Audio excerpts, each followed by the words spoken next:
Hello and welcome to Stories, the True and the Fictional, the variety show that revolves around one central theme: stories and the people that tell them. If you haven't done so already, hit subscribe and ring that notification bell. And hey, if you're feeling up for it, leave a comment down below, let us know you subscribed, and we will give you a shout out. We here at Stories, the True and the Fictional love giving shout outs to authors, both seasoned and new. Today we are giving a special shout out to author Martin Kearns. His book, Beneath the Veil, is the gripping first book in the Valor of Valhalla dark urban fantasy series.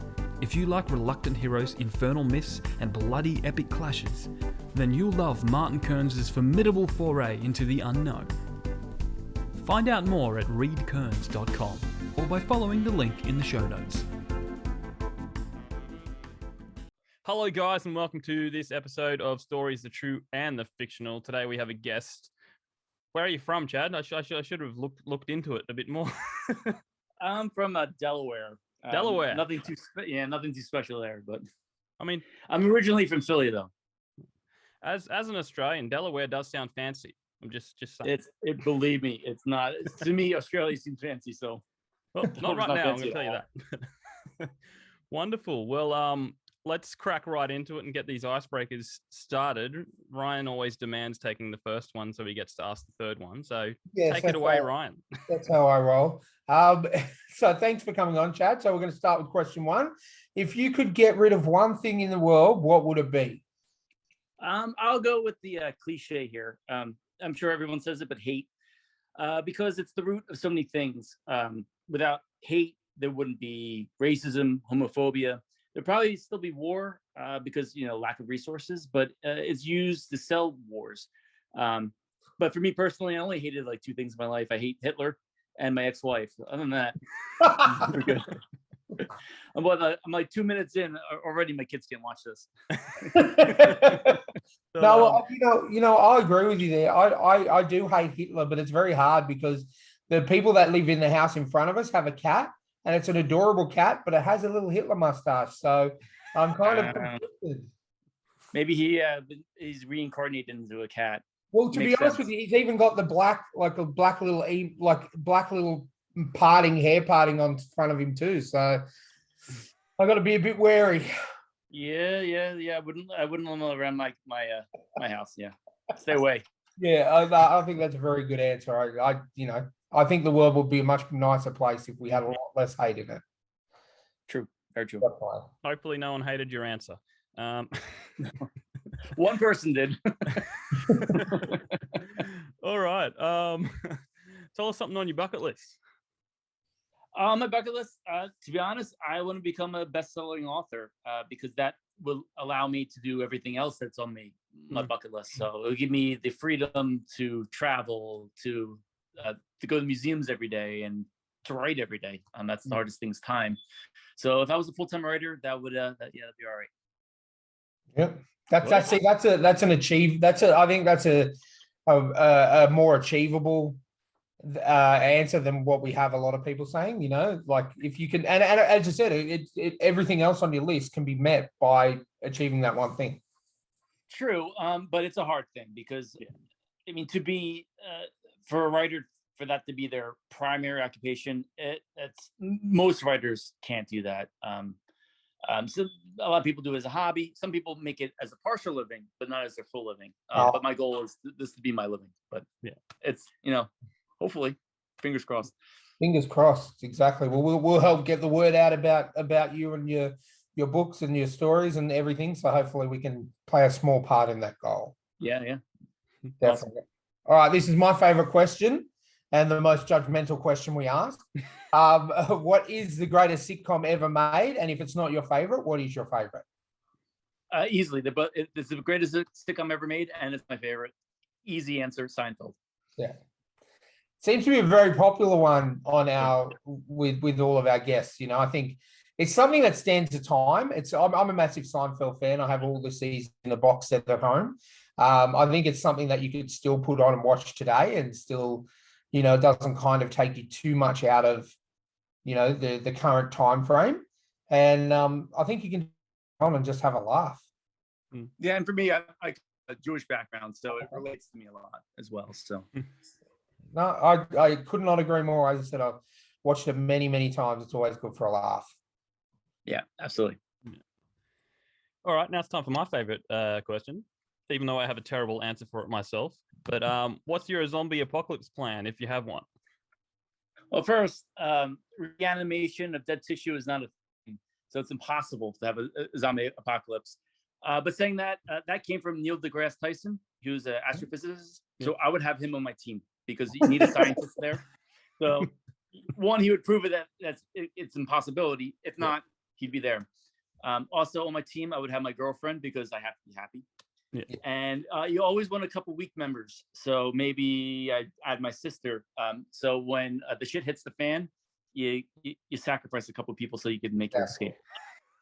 Exactly. I feel the exact same way. You need to have a couple of weak people on, a couple of people that you kind of like. You okay? If I have to, if things go well and I have to keep them around, that I like them. But then if the shit, as you say, if the shit hits a fan, you need someone expendable. Yeah. Yes. See, I like that answer. That's a true horror writer answer right there. I'm a massive horror buff, and I like that answer. So that goes well with me. If you got a conscience, you could probably just swing by the prison until you're going to help them out.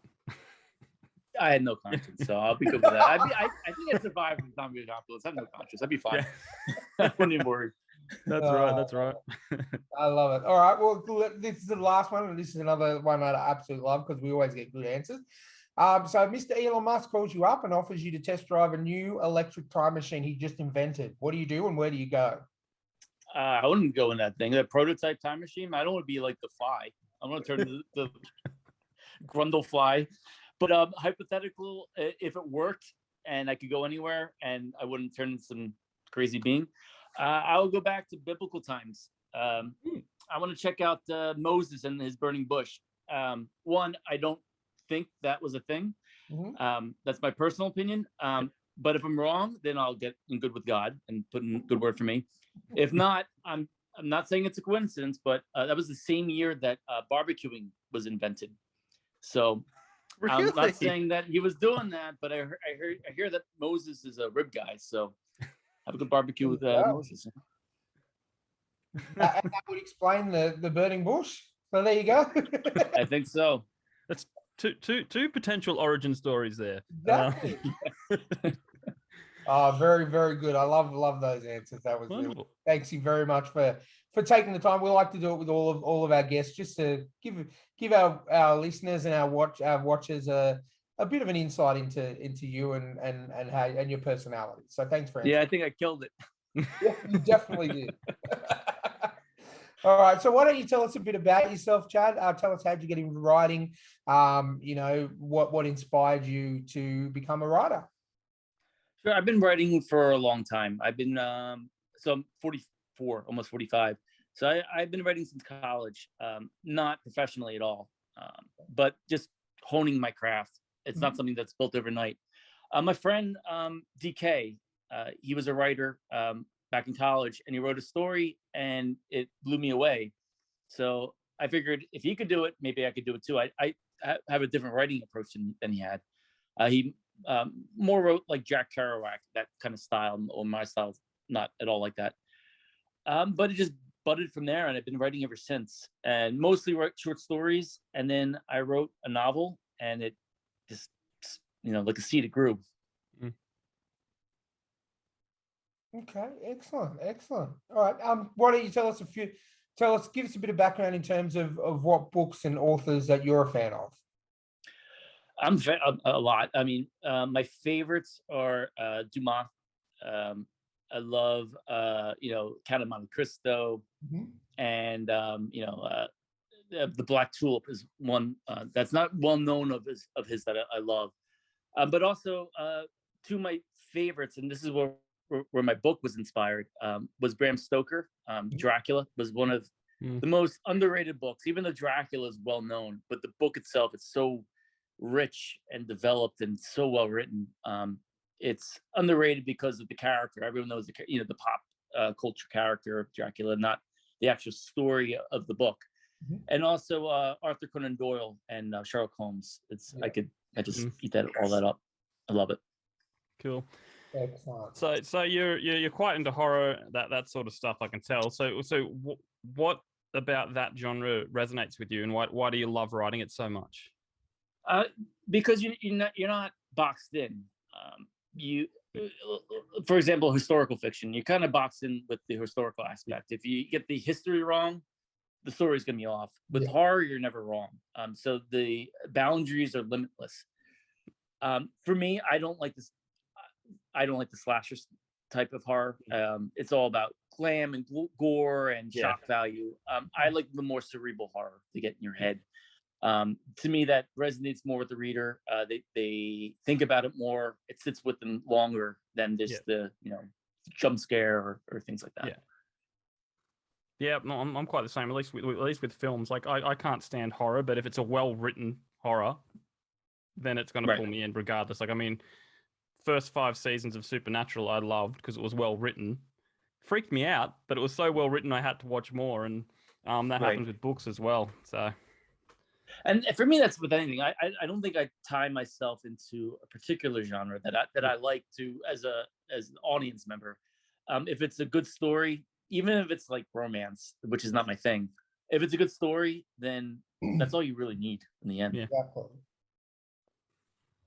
Excellent. Cool. So do you want to tell us a bit about your the collection of short stories you got now, The Void?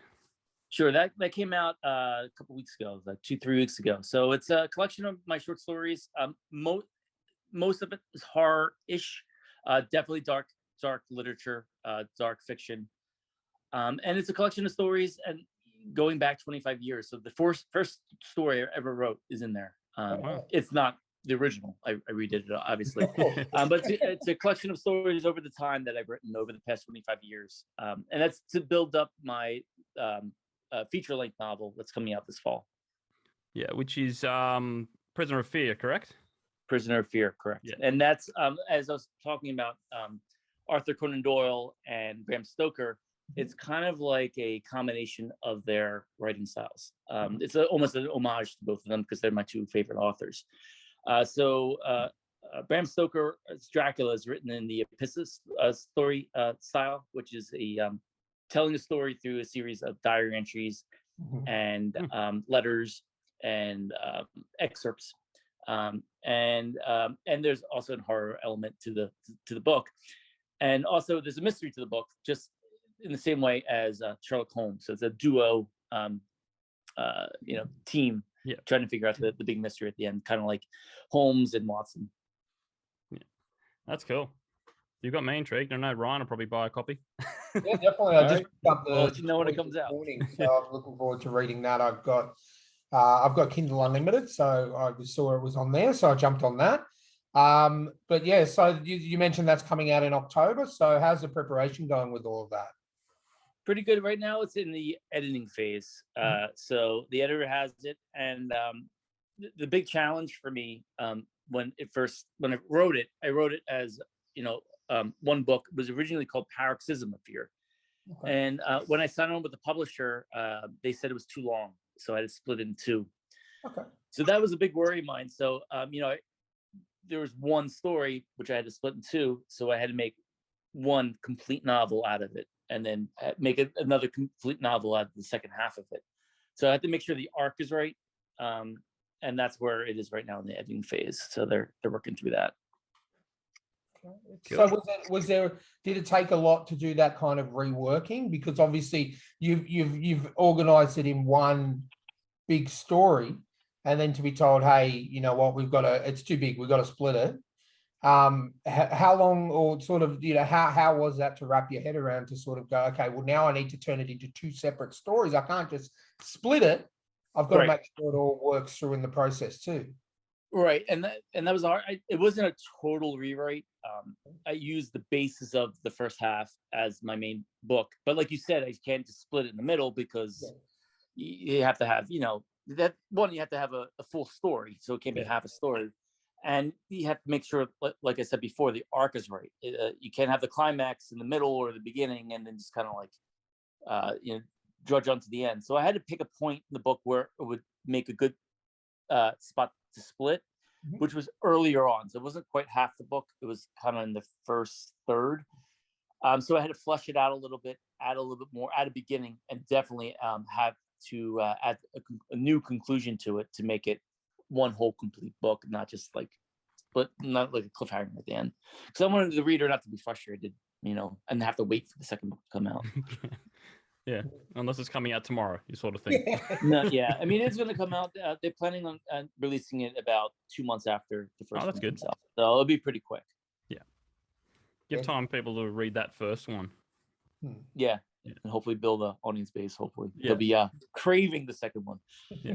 So as and I'm not bragging here, but as someone, I've published a book as well, and I got a deal with a publisher. How did your deal come around? Like, did you approach them? Did they approach you? How did you get into that publishing stage? Well, so I began my journey as a first-time author of a new book. You have to go through an agent. So I pitched my book to, first you'd spend like 5 at a time. And I reached 60 agents, I think. Wow. No one got back to me. They did. They got like formal rejection letters or, just got ghosted. So I belong to a lot of writing forums on social media. And through that, I found the publisher. And I asked them, are they taking submissions? And they said, yes, submit your story. And there's a couple of publishers that I found in the same manner. And this particular publisher, they liked, I submitted my story. I think I submitted the first 3 chapters, and they asked for the full manuscript, and they liked it. And then the rest is history. Cool. And you're very happy with them?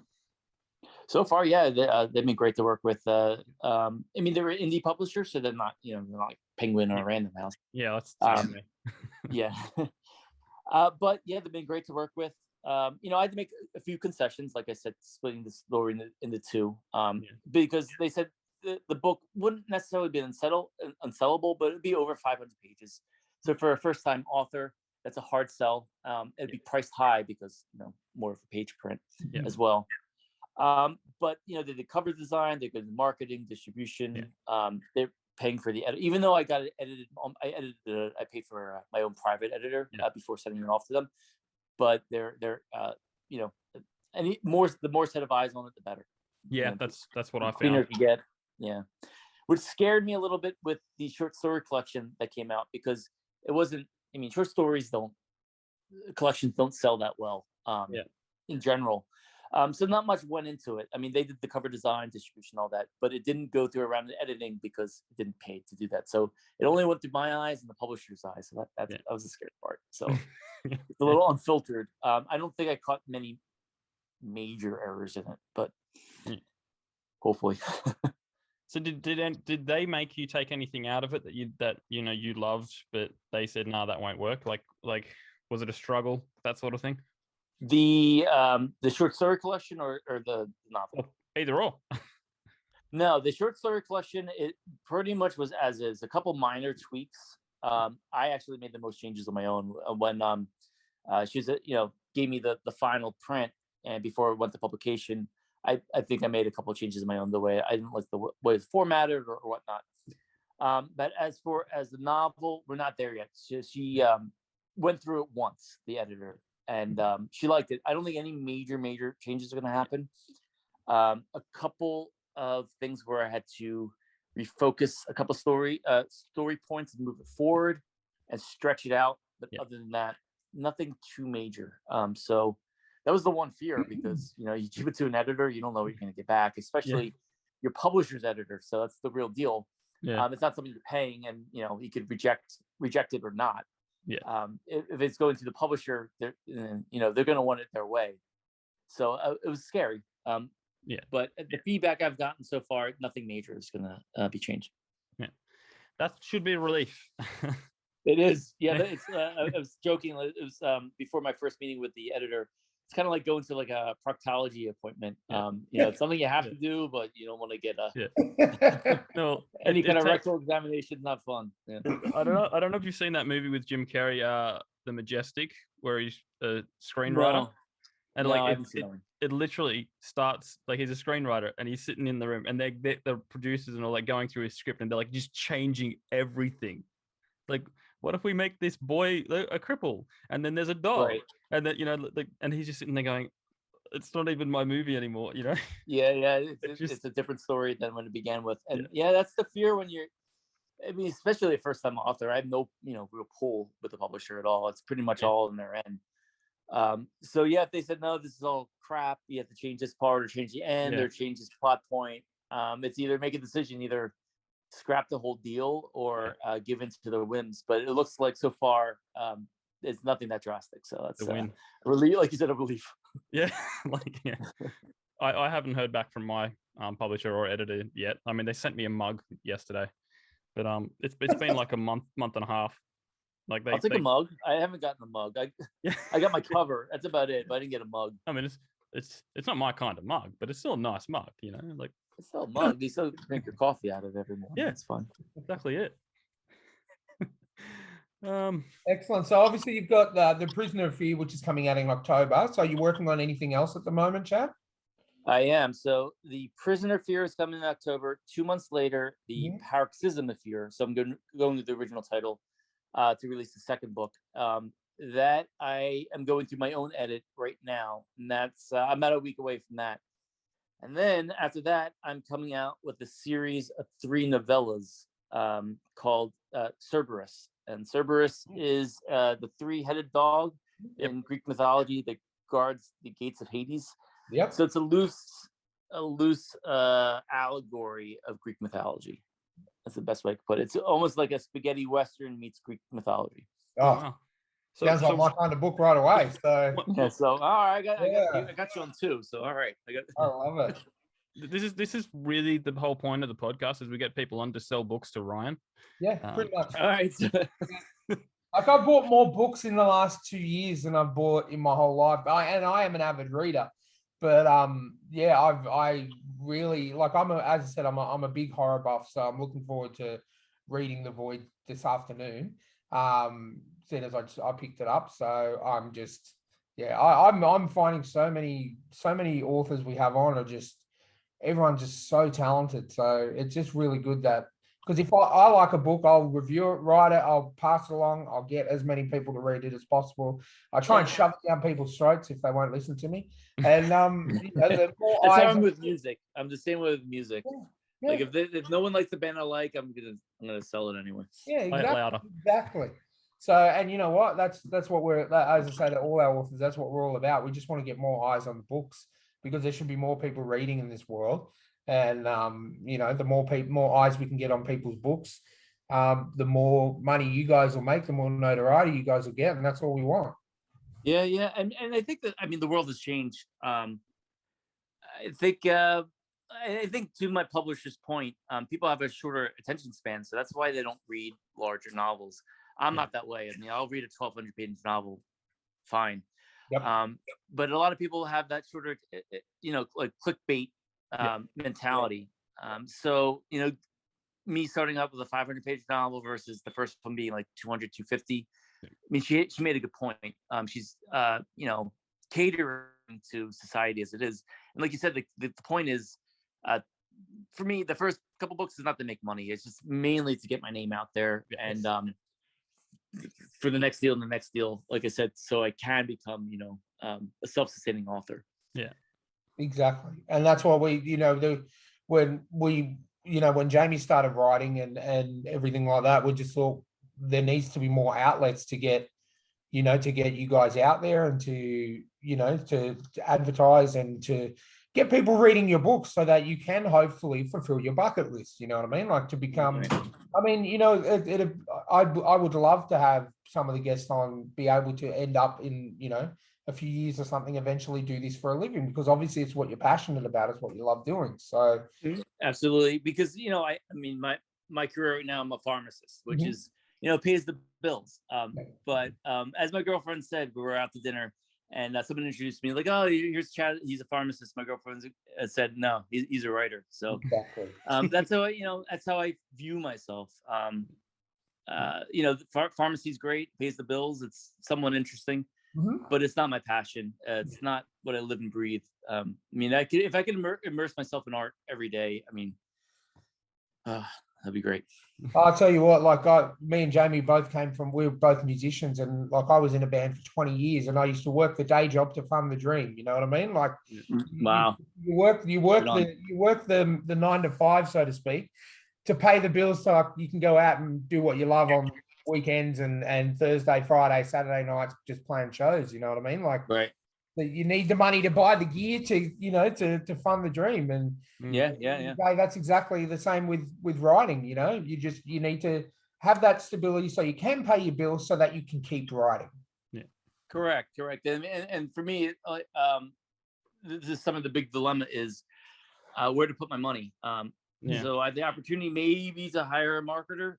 I was, stocks are tanking, so I was going to buy stocks like Tesla. I really want to buy Tesla. But instead of doing that, I think I'm going to invest myself and you got to take that hire a marketer to push my name out there more. But we'll see. I'm in the very beginning of that process. So and you have to be willing. Like it is a risk, but if the biggest bet you can is to bet on yourself. And if you never know, you could put a bit of money into yourself, and in 5 or 10 years, you could turn around and go, you know what, that was the best decision I ever made in my life.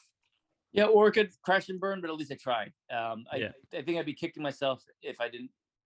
But then you can say you tried, The Prisoner of Fear, I have to give it my full effort. I have to give it the best chance it can to succeed. Yeah. I agree, and that's the best attitude to have. And the horror writing or the horror genre is pretty popular, isn't it? It's popular. And it's kind of like my favorite band, Tool. That's my favorite band in the world. It's popular, and their fans are virulent. They're diehard fans. They rip into the material. They love good material. So you have a very loyal fan base. So that's what I also love about the horror genre. And also, I mean, a lot of people don't like it because they don't like to be scared. But if it's that good story, they'll read it. The readers will come if it's a good story, and I really do believe in this one. I mean, The Void, I think, has some great stories in it, but The Prisoner of Fear, when I look back on it, it's something like, wow, I can't believe I wrote that. I'm proud of it. Well, I definitely can't wait to read it just on having the chat with you today. So, man, and you are right about horror fans, man. I'm horror ride or die. Like, I will watch anything, but horror is my go-to. It's what I watch horror movies at night to hopefully have nightmares about the movie rather than about real life. So right. Like I'm probably out of all of our group the horror aficionados. So you are right. I will ride or die for my horror. You know what I mean? Like, and for me, I don't want you to read my work and have a nightmare. That's what I want you to read my work and not be able to go to sleep. So that's my goal. And look, hey, that will help me massively. I love that. I have insomnia, so you know what I mean. Like, that's where I get most of my reading done, because I don't sleep much. I sleep like 3 or 4 hours a night.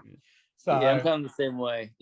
Actually, that's when I do most of my writing is at night, which works really well with horror because everyone's asleep. I was gonna say it's quiet. So you both of you guys would be the kind of guys that, like, if a ghost came into your house, you wouldn't go, you'd stop and take notes. I will. Yeah, well, actually, I want to be the ghost. I'd rather be the ghost than meet the ghost. But no, I wouldn't be scared of the ghost. I'm kind of like the protagonist in my book. I don't think they're real. Right. But that's my biggest fear, is that ghosts aren't real, because my true belief, not to get too personal, is that when you die, that's it. It's kind of like a blip. You just blank out, and you're for eternity you're done. And that's my biggest fear. So if a ghost was real, that would be it would quell my biggest fear at night, and then maybe I could sleep. Well, if there's any ghosts listening and watching, come to my house. I'm in Delaware. just start going around Delaware, knocking on doors.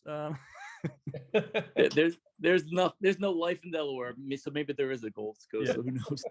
well, sticking on horror, like, do you have any favorite ghost stories or things you've heard that you might go, maybe there is a ghost? In real life, no. But my favorite ghost stories are stuff like Stephen King. Like Pet Sematary was not necessarily a ghost story. But I actually my favorite ghost story was I think it was in the Nicole Kidman movie called The Others. I Yeah, think it was yeah, called The yeah. Others. Never saw it, but yeah, I know the one. Oh, that's a good, so that's a good. good one. That predicament in that movie, imagine realizing what not to spoil anything, but what she realizes at the end of the film, and just yeah. I mean, the twist from the Sixth Sense was great, but this, Yeah, I don't think it was as much as a shock as the Sixth Sense, but it was more cerebral the way what she had to do at the end to become that ghost. Yeah, it was. I think that stuck with you more because the horror that she had to go through and the decision that she had to make, whether right or wrong, probably wrong, and then to be haunted with it for to live with it even after death. Yeah, it was well done. I like that one. Yeah, that's a great movie. You should watch that, Jamie. If you like a good story, I know you don't watch much horror, but if you like a good story, that's a good one. Well, I'll watch it in the morning, and then after that, I'll put on a Disney movie. That and That's me. Well, Chad, we've recently only just got. Are you familiar with Shudder? What is it? So the horror streaming service, Shudder. No, I don't have it. No, I actually just got it in. I don't watch that much TV anymore. Oh, okay, fair enough. Well, we've only just got it in Australia, so I'm currently like a kid in a candy store of just a streaming service with nothing but horror and like a lot of indie stuff on it too. So that's really good. So, would you say a lot of good content out there, or do you have to weed through? Oh, it's good content. No, I will agree. Like I found a lot of good movies in there. You know what I mean? Like movies that I never would have heard of. Right. There's a movie called Superhost. Just about a couple of vloggers who, they review bed and breakfasts and they go to the wrong bed and breakfast and I'm not going to spoil anything, but yeah, I found a lot of really good movies, and they have a lot of classic stuff. Like, they have all the Halloweens and, a lot of mainstream stuff too. I know you don't like slashers, but they have different, the good thing is it's categorized. So if you want to watch something supernatural, there's a whole selection. Oh, really? Slasher. If you want to watch a noir, if you want to watch a found footage, like it's all separate in different categories. So I love it. So if you ever get the chance, check it out, because I don't know if they still do free trials and stuff, but for a horror fan, I dead set. I love it more than Netflix. Oh wow! Do you ever go real far back into horror? Like go back all the way back to like Nosferatu? Yeah. That's one of my ex-wife, who's also my best friend. That's one of her favorite movies. She introduced me to that. 1922 or something. It's fantastic. What's his name? The actor Max. I forget his last name. Max Schreck. Max Schreck. Yeah, because they took that name and used it in Batman Returns. Yes. Awesome character. I should have known that. I'm a massive Batman nut, but Max Schreck, who was Count Orlok. So he was. Yes. That's that. You know, a lot to find that movie. Did you ever, going with Max Schreck? It's actually a movie directed by Nick Cage, and I'm not a Nick Cage fan. It's called Shadows of a Vampire. Yeah, I've heard of it. I've never seen it. Oh, you got to watch it. Okay. It's about basically the filming of that movie, but it takes a turn. What's his name? Willem Dafoe plays Max Schreck, and he does an amazing job. You sold. I'm a massive Willem Dafoe fan already, so that just sold it. Oh yeah, John Malkovich is in it as well. Eddie Izzard. Yeah. Oh great! I'm getting onto this right away. And who's the guy from The Princess Bride? He's in it too. Cary Elwes or whatever, however you say his name, but yeah, he's in it as well. So, excellent! I'm going to be watching that this afternoon. Thank you for that. Yeah, that's a good one. You'll like it. And I can't believe Nick Cage directed it. Blows my mind. Well, but it's good. It's really good. He's pretty desperate. It just looks odd. And doesn't he have like $1 million comic, and then he could just sell it and all his problems would be solved, but he won't sell it? No, Jamie, it's a little bit more than $1 million. It's Action Comics #1. It's worth something like 5.8, but yeah. So he could solve all his problems. Right. To be honest, he's just got to go away. Yeah. He was in two good movies. That's about it. But he did direct a good one, so I have to give him that. If you watch it, you'll never. I will. believe What that I'll do is I'll watch it and then I'll reach out to you and I'll let you know what I think. I appreciate that. All right, definitely. All right, dude. Cool. So do you want to so before we let you go, Chad, do you want to let people know? Obviously, you've got your website, which I've been on all morning, chadmiller-author.com. Do you want to let our viewers know? Are you on social media where they can find you? Yeah, I have my own Facebook page, Chad Miller Author as well. Twitter, I'm not that active in Twitter. I do have a Twitter page, same Chad Miller Author, and same thing on Instagram. I'm just Chad Miller. So Facebook, but definitely the best place to reach all the publications. I post links to all the media. This will be the link to this interview will be on there as well. And all my publications. I have a lot of stuff published online. I'm in a couple of anthologies as well.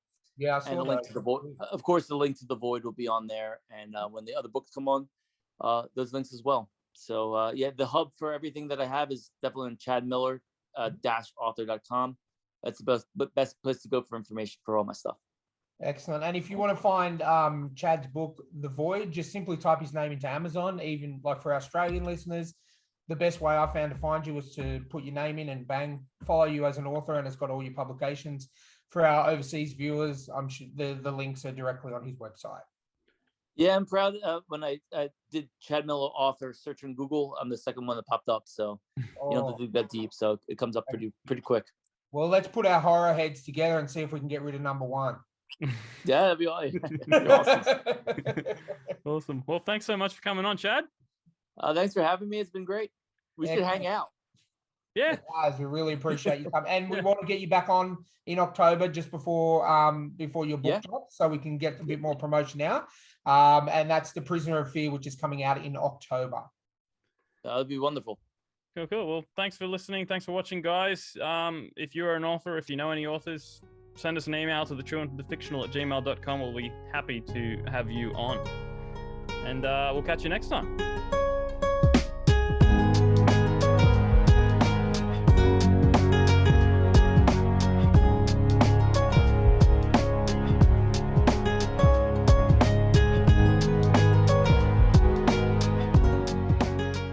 Hello listeners and watchers, Jamie here. I just wanted to take a second to let you know that I too am an author, and I have 2 books of my own. 1, Letters from the Emu War.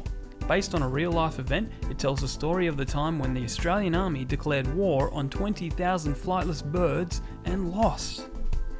This book is written from the perspective of those who won. And 2, Bucks Night. First in a trilogy of novellas, it's about a medieval-themed Bucks party that is interrupted by the zombie apocalypse. You can find them both on Amazon by following the links in the show notes.